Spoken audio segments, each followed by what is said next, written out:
양철북, 귄터 그라스, 최은희 옮김.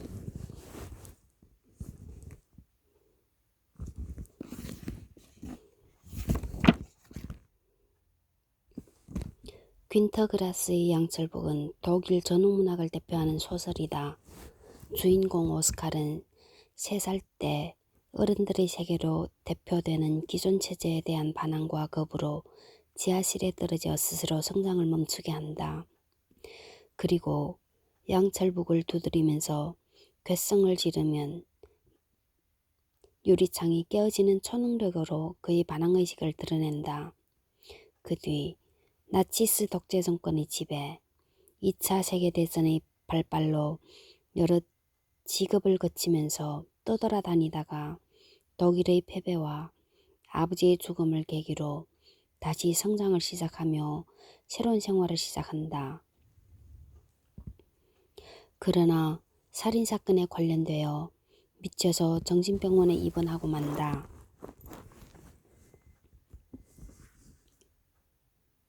작가는 난쟁이 오스칼의 그로테스크한 체험을 통해서 나치스 독재와 전쟁 속에서 파괴되고 쇠퇴하는 독일의 모습과 다시 새롭게 태어나는 전후 독일의 모습을 생생하게 그려냄으로써 세계인의 주목을 받게 된다.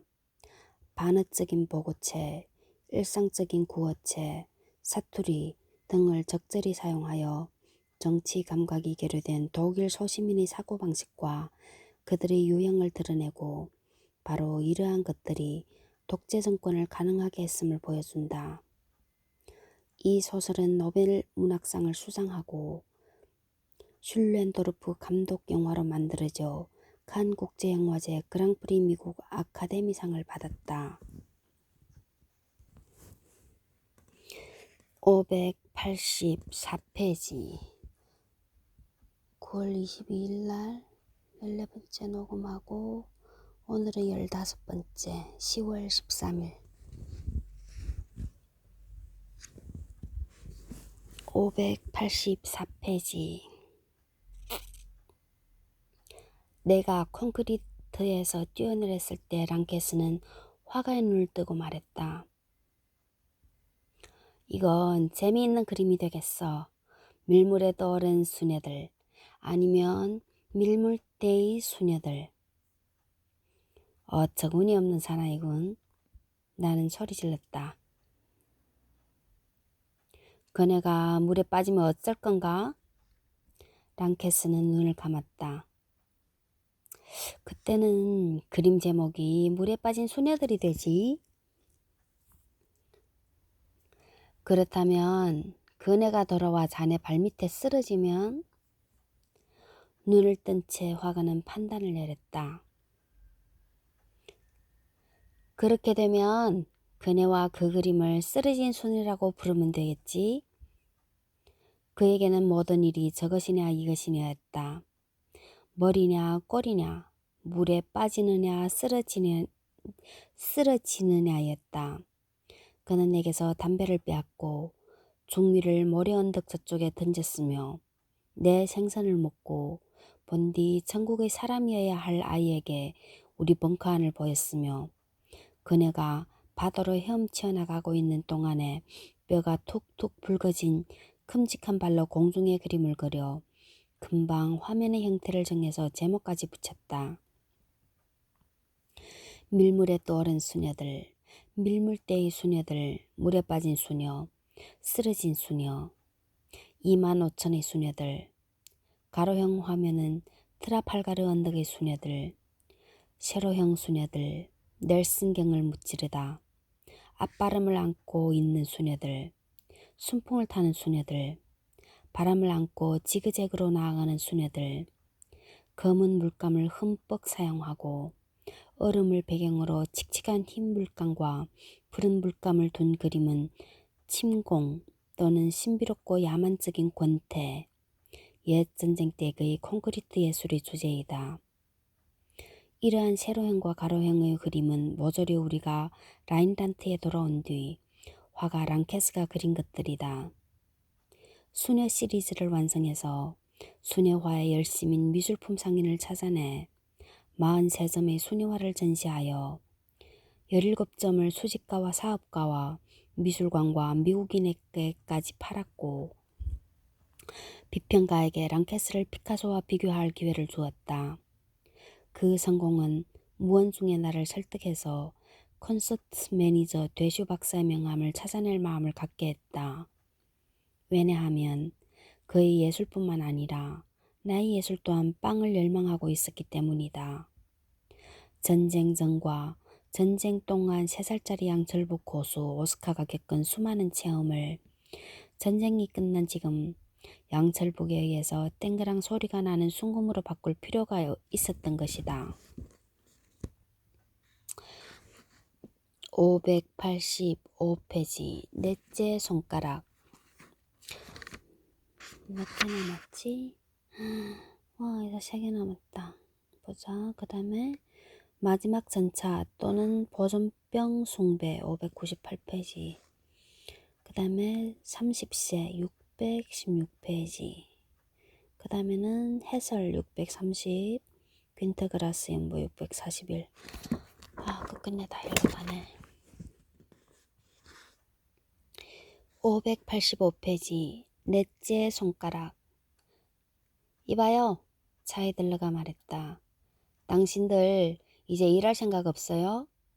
클레프와 오스카가 클레프의 방이나 오스카의 방에 모여서 빈둥거리고 있었기 때문에 차에 들러는 화를 낸 것이다. 슈무의 장례 때 되슈 박사가 남부묘지에서 계약금 졸어준 뒤를 죄다 틀어서 두 사람의 10월분 방세는 개운했지만 11월은 재정적인 면에서도 음울한 11월이 될성 싶었다. 그렇지만 일자리는 얼마든지 있었다. 여기저기 댄스홀이나 나이트클럽에서 우리가 하려고만 했으면 재즈를 연주할 수 있었을 것이다. 그러나 오스카는 이제 재즈는 연주하고 싶지 않았다. 클레프와 나는 서로를 미워했다. 나는 양철북 치는 방법을 바꾸었다. 그의 설명을 빌린다면 새로운 이 연주법은 재즈와는 전혀 관계가 없다. 나는 별로 반박하지 않았다. 그러자 그는 나를 재즈 음악의 이념에 대한 배신자라고 불렀다. 클레프는 11월 초에 새로운 드럼 주자를 찾아냈다.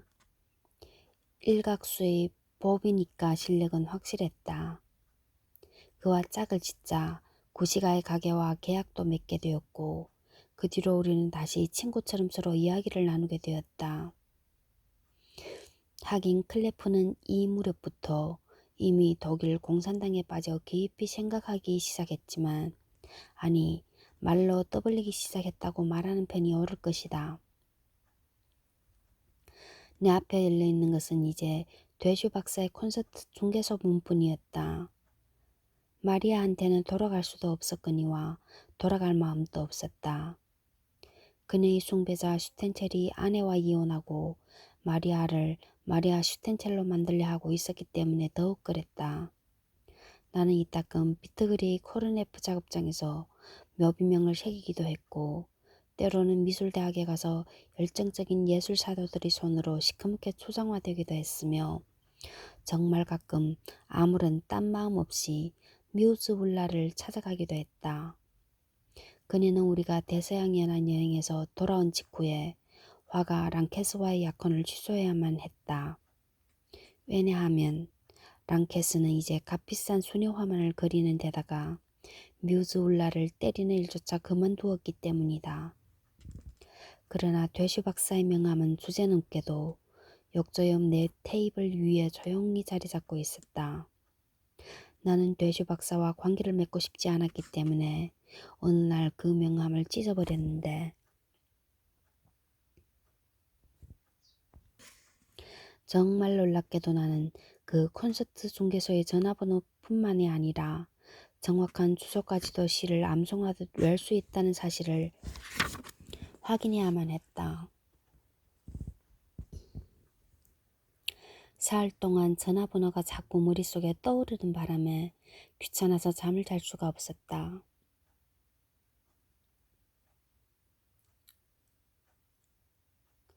그래서 나흘째 전화부스로 가서 번호판을 돌려 대슈를 수화기 앞으로 불러냈다. 그는 내 전화를 초조하게 기다리고 있었던 것 같은 말투로 그날 오후에 가게로 와달라고 부탁했다. 나를 지배인에게 소개하고 싶다. 지배인이 마체라트 씨를 기다리고 있다는 것이다.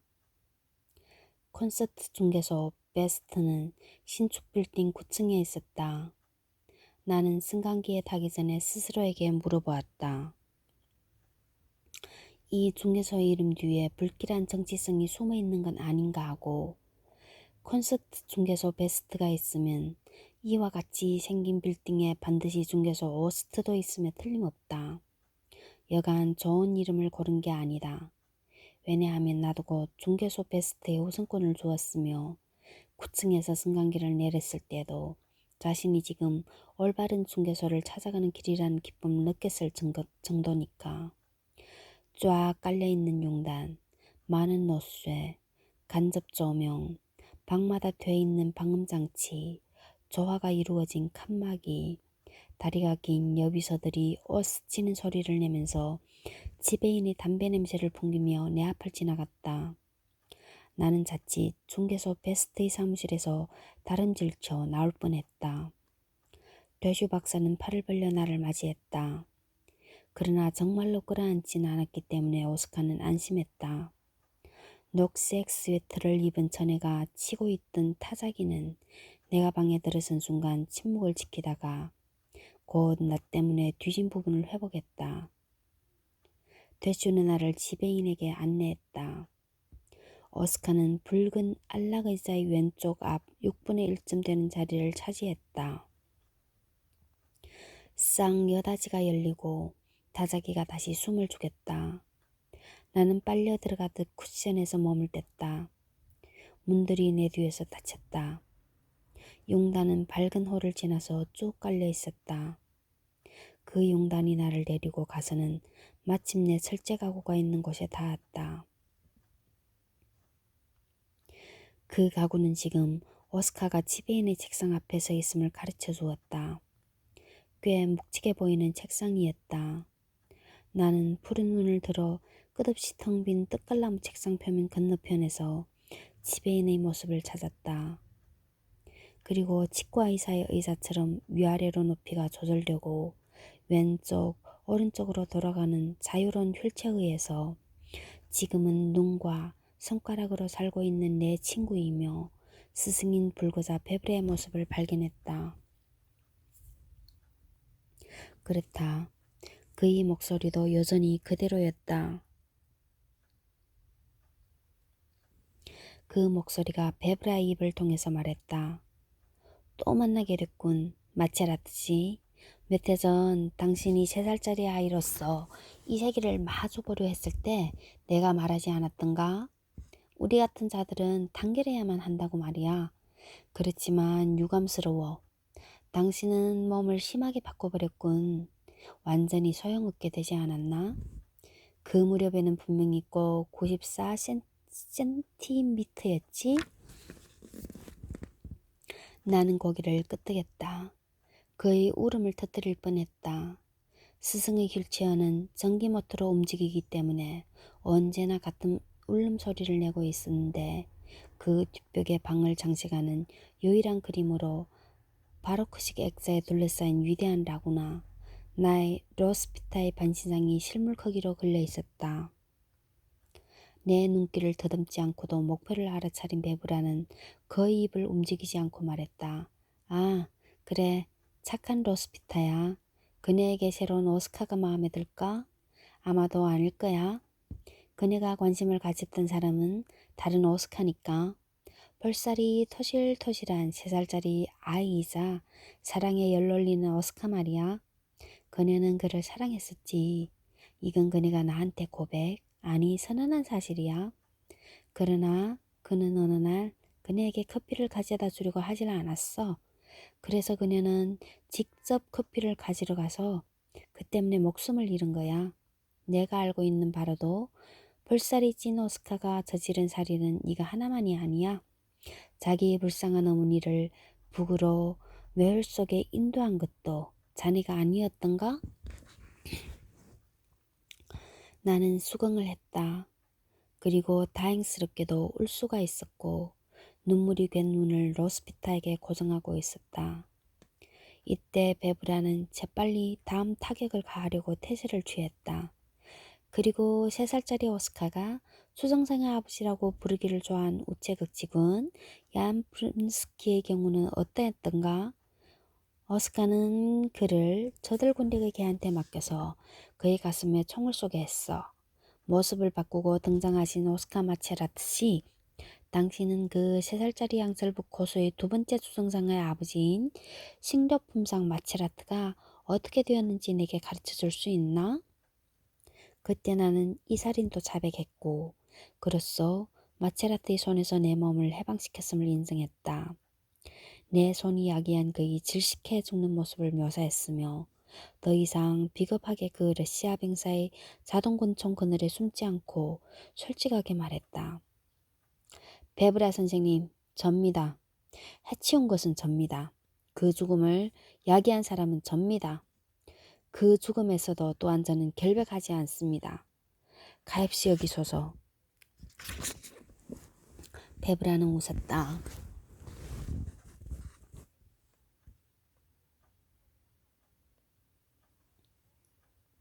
무엇이 우스웠는지 모른다.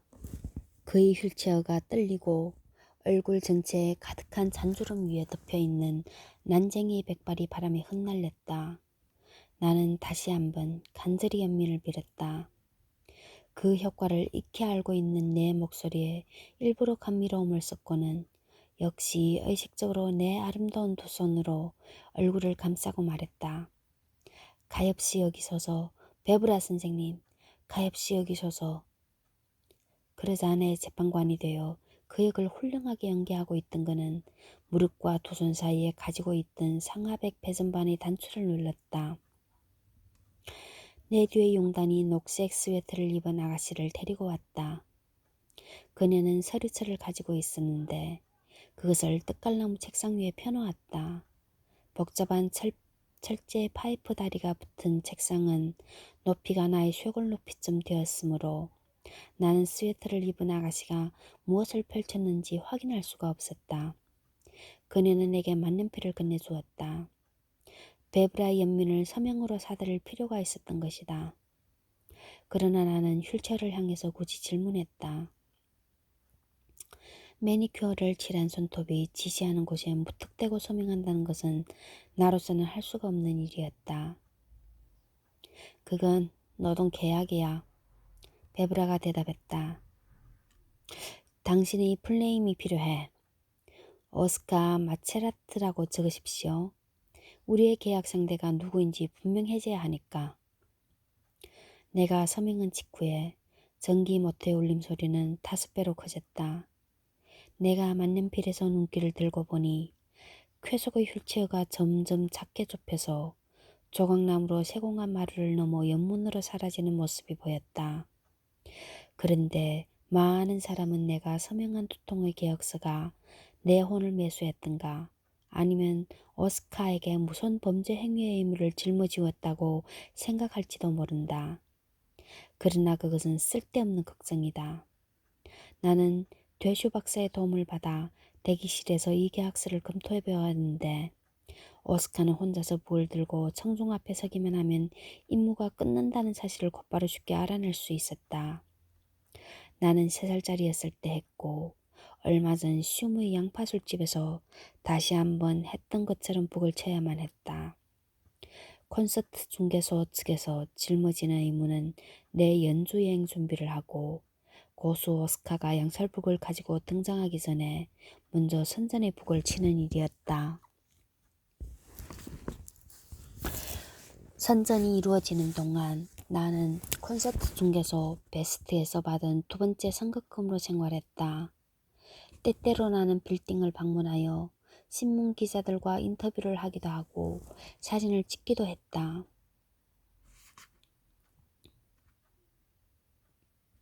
한 번은 빌딩에서 길을 잃은 적이 있었는데 그 빌딩은 어느 곳이나 같은 냄새가 나고 같은 광경이어서 마치 무한히 늘어나면서 모든 것을 경계하는 콘돔으로 덮여있기라도 한 듯이 외설한 감촉이 느껴졌다. 되슈 박사와 스웨터를 입은 아가씨는 나를 친절하게 대해주었으나 베브라 스승만은 그 후 한 번도 만날 수가 없었다. 사실 나는 첫 번째 연주 여행을 떠나기 전에도 좀 더 좋은 거처를 빌릴 만한 여유가 있었다. 그러나 클레프 때문에 차에들레의 집에 참고 머물러 있었다. 내가 매니저들과 접촉하는 것을 오해하고 못마땅해 하는 내 친구를 달래보려고 했지만 결국 타협하지 못했다. 그래서 그와 함께 구시가에 가는 일도 없어졌고 맥주도 마시지 않았으며 양파가 딸린 신선한 선지 소시지도 먹지 않았다. 이젠 앞으로의 철도 여행을 연습할 셈으로 정거장의 비싼 식당에서 식사를 하게 되었다. 오스카는 여기서 자기의 성공을 장황하게 늘어놓은 것은 적절하지 않다고 생각한다. 순회 공연이 시작되기 일주일 전에 그 부끄러운 효과를 나타내는 광고지가 처음으로 나타났다. 그것은 나의 성공을 준비하여 나의 등장을 마법사, 기도사, 구세주의 등장으로서 광고한 것이었다. 먼저 나는 루르 지방의 도시를 방문해야 했다. 내가 출연한 홀은 1,500명에서 2,000명이 넘는 청중을 수용했다. 무대 위 검은 벨벳벽 앞에 나는 혼자서 웅크리고 있었다. 스포트라이트가 내가 쏟아졌다. 나는 턱시도를 입고 있었다. 나는 북을 쳤다. 그러나 젊은 재즈 팬들은 내 편이 아니었다. 45세 이상의 어른들이 내 연주에 귀를 기울이고 내 편이 되어 주었다. 좀 더 정확하게 말한다면 45세에서 55세까지 사람들이 내 청중의 4분의 1점을 차지했다고 말할 수 있다. 그들은 내 편 중에서는 젊은 층이었다. 65, 75, 85. 다음 4분의 1은 55세에서 60세까지의 사람들이었다. 55, 60, 65, 70. 남녀노인들이 내 청중의 약 절반을 차지했는데 이들이야말로 정말 고마운 지시자들이었다. 고령자들에게 내가 말을 걸면 그들은 내게 대답했다. 내가 3살짜리 북에게 말을 시키면 그들도 입을 다물고 있지는 않았다.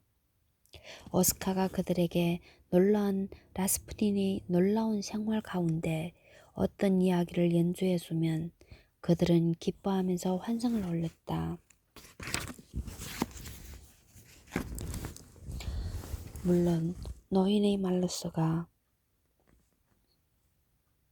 아니라 천진한 3살짜리 돌지 않는 혀로 라슈 라슈 라슈 라고 하는 것이었다.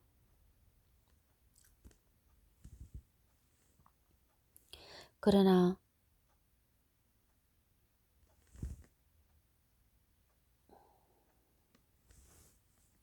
청중 대부분에게 라스푸틴은 얼마간없이 귀찮았으리라. 내가 라스푸틴의 경우보다 더 많은 결실을 얻은 것은 특별한 줄거리 없이 남한 상태를 묘사할 뿐인 주제에 의해서였다. 이들 상태에 대해서 난 다음과 같은 제목을 붙였다. 최초의 전니, 악성 백일에, 기다란 울 양말을 핥히다, 불나는 꿈을 꾸고 잠자리를 적시다. 이것은 노인들의 마음에 들었다. 그들은 완전히 공감해 버렸다. 그들은 아팠다. 전니가 났기 때문에 2,000명의 고령자들이 악성 기침을 했다. 내가 백일해를 폭발시켰기 때문에 그들은 필사적으로 다리를 긁었다. 내가 그들에게 긴 울 양말을 신겼기 때문에 수많은 노부인과 노신사가 속옷과 좌석을 적셨다. 내가 아이들에게 큰 화재가 나는 꿈을 보여줬기 때문에 부페르탈에서였는지 보험에서였는지 아니면 레클링하우젠에서였는지 잘 기억나지 않지만 나는 나이 많은 갱부들 앞에서 연주를 했다. 광업회사 측에서 이 공연을 후원해 준 것이다. 이때 나는 속으로 생각했다.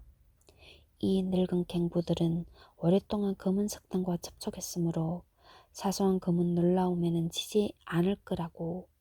그리하여 오스카는 검은 마네를 연주했다. 그러자 가스 폭발이며 갱내 매몰사고며 파업이며 실직 같은 것을 이미 많이 경험했을 1,500명의 갱부들이 사악한 검은 마녀로 인하여 놀랍게도 일제히 무서운 비명을 질렀다. 그래서 이 식장의 두꺼운 커튼 뒤에 있던 많은 유리창들이 이 비명에 희생되었다. 그래서 내가 이 이야기를 꺼낸 것이지만 이렇게 우회적인 방법을 거쳐 나는 다시 내 유리 파괴 소리를 찾아냈지만 그것을 함부로 사용하지는 않았다. 왜냐하면 나는 모처럼 이 사업을 허들로 만들고 싶지 않았기 때문이다. 사실 내 연주 여행은 훌륭한 사업이었다. 나는 돌아와서 되슈 박사와 대차 생산을 해보았다. 지혜달, 딸지혜. 그리고 내 양철복이 금광과 똑같은 것임을 알았다. 나는 베브라 스승에 대해서 특별히 물어보지도 않았다.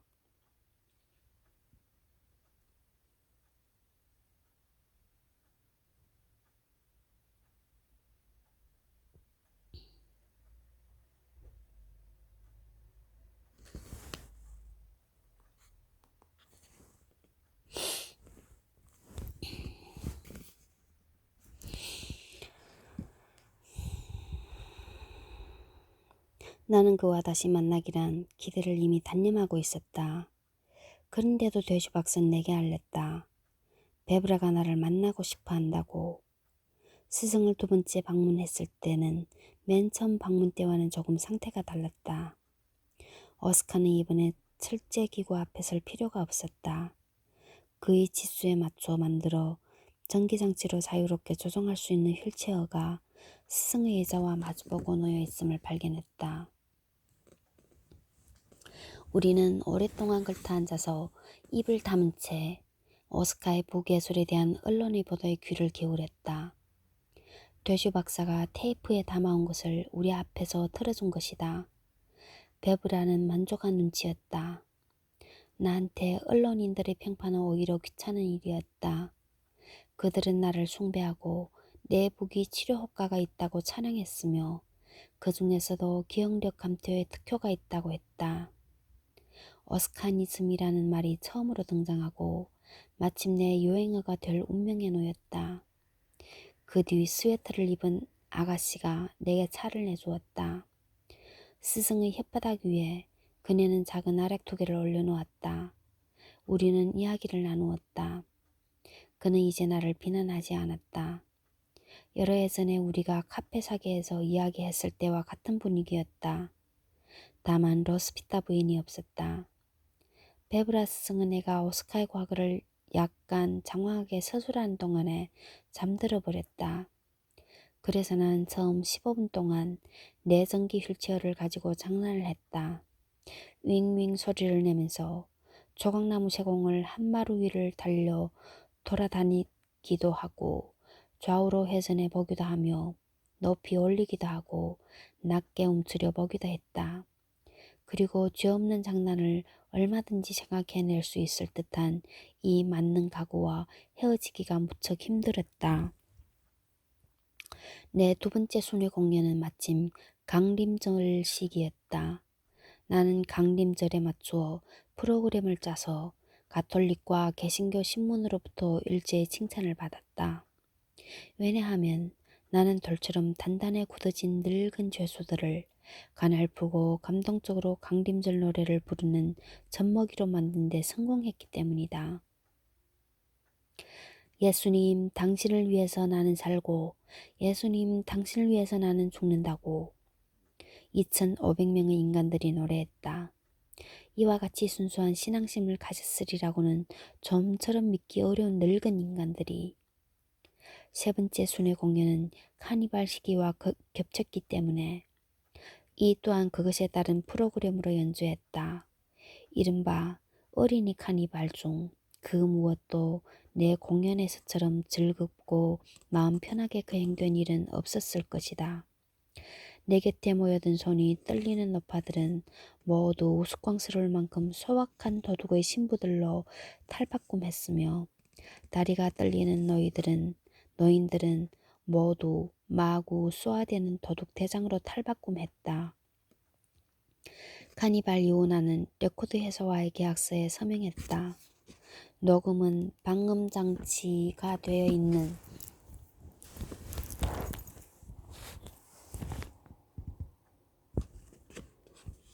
스튜디오에서 행해졌는데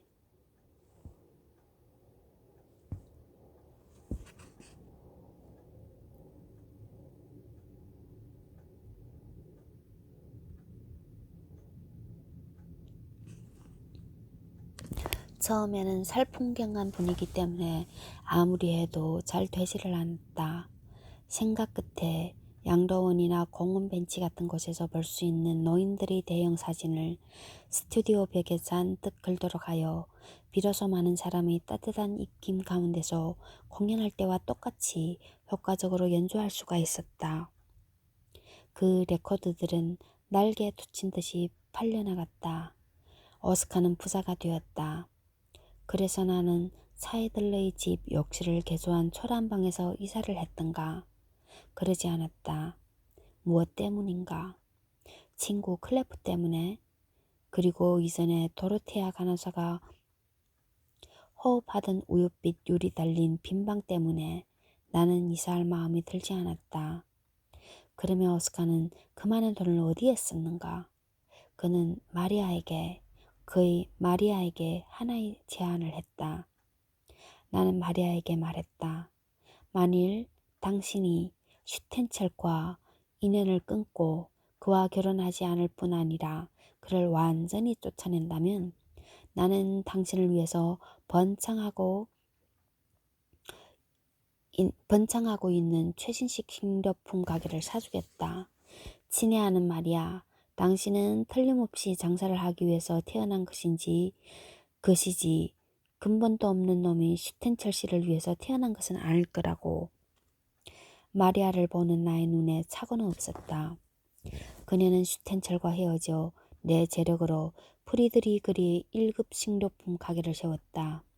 그리고 마리아가 어제 기쁨과 감사의 뜻을 감추지 못하면서 나에게 보고한 바로는 일주일 전에 오버카셀의 이 상점의 지점을 열게 되었다고 한다. 문을 연 지 3년 만에 지점을 연 것이다. 7번째, 아니 8번째 순회 공연을 마치고 돌아올 때였던가. 가장 더운 7월의 일이었다. 나는 중앙역에서 택시를 불러 곧바로 사무소가 있는 빌딩으로 달렸다. 중앙역에서도 그랬지만 이 빌딩 앞에도 귀찮게 사인을 조르는 무리가 기다리고 있었다. 손자를 돌보고 있으면 좋을 듯한 연금생활자 노인과 노파들이었다. 나는 곧바로 지배인에게 안내를 받았다. 쌍여다지가 열려 있었다. 용단을 따라 철제가구 앞에 도착했다. 그러나 책상 건너편에 스승은 앉아있지 않았다. 휠체어는 나를 기다리고 있지 않았다. 그 대신 되슈 박사의 미소가 나를 기다리고 있었다. 베브라는 죽은 것이다. 몇 주 전부터 스승 베브라는 이미 이 세상 사람이 아니었다. 그의 영태가 악화되었지만 베브라의 희망에 따라 내게 알리지 않았다고 한다. 어떤 일이 있더라도, 다시 말해서 그가 죽더라도 나의 순회 공연을 중단시켜서는 안 된다고 했다는 것이다. 사위에 곧 유언장을 개봉한 결과 나는 상당한 재산과 로스피타의 반신상을 상속받았다. 하지만 동시에 심한 재산상의 손실도 입었다.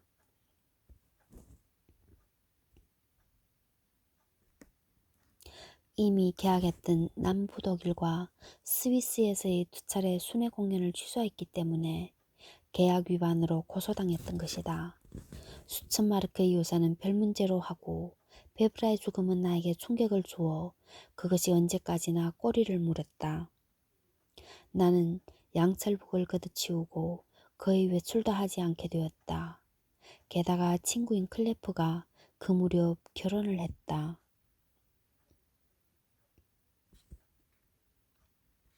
상대는 붉은 물이 담배 파는 처녀였다. 그가 언젠가 자기 사진을 그녀에게 주었기 때문이다.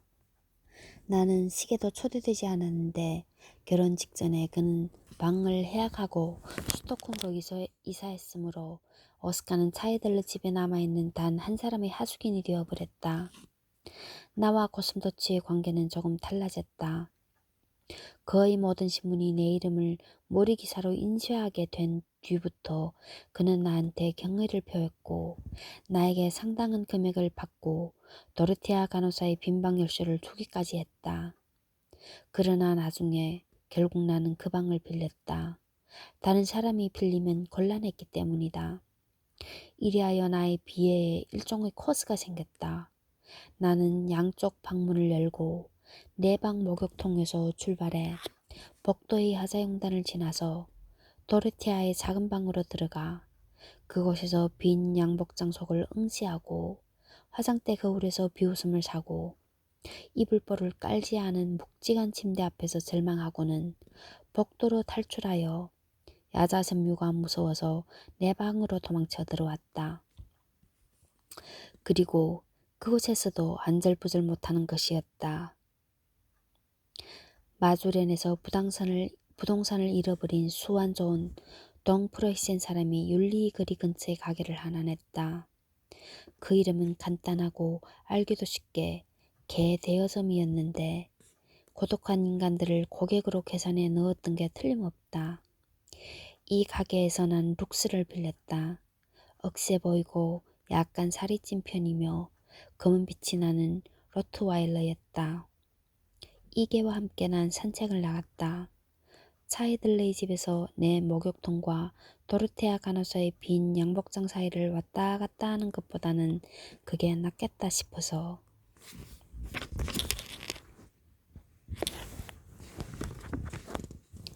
룩스는 가끔 나를 라인 강변으로 데려갔다.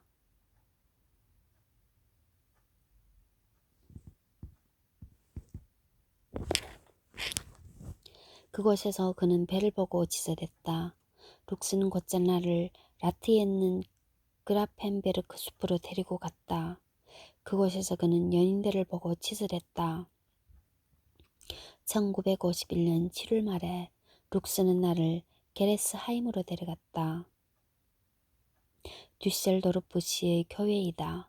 그곳은 몇몇 공장과 대규모 유리 공장 때문에 어쩔 수 없이 농촌다운 목가적 풍경을 잃어가고 있었다. 그래도 게레스하임 바로 뒤에는 채소밭들이 있고 채소밭들 주위에는 온통 울타리 쳐진 목초지들이 있어 허밀이라고 생각되는 보리밭이 물결치고 있었다. 이미 말했는지 모르지만 룩스가 나를 게레스하임으로 데리고 가서 다시 게레스하임을 빠져나가 호밀밭과 채소밭 사이로 안내한 것은 어느 무더운 날의 일이었다.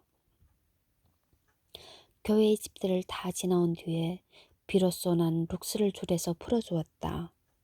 그러나 그는 여전히 내 옆을 졸졸 따라왔다. 충실한 개였다. 특별히 충실한 개였다.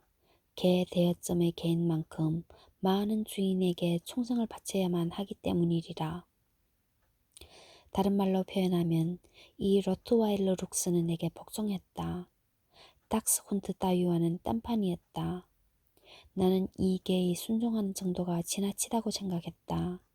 도리어 뛰어다니는 모습을 보고 싶었다. 그래서 뛰어다니도록 을러서 쫓아보기도 했다. 하지만 그는 염치가 없다는 듯 그 근처를 어슬렁거렸을 뿐 또다시 매끄러운 검은 목을 늘어뜨린 채 속담대로 충실한 개의 눈을 내게로 향하는 것이었다. 저리 가 룩스. 나는 명령했다.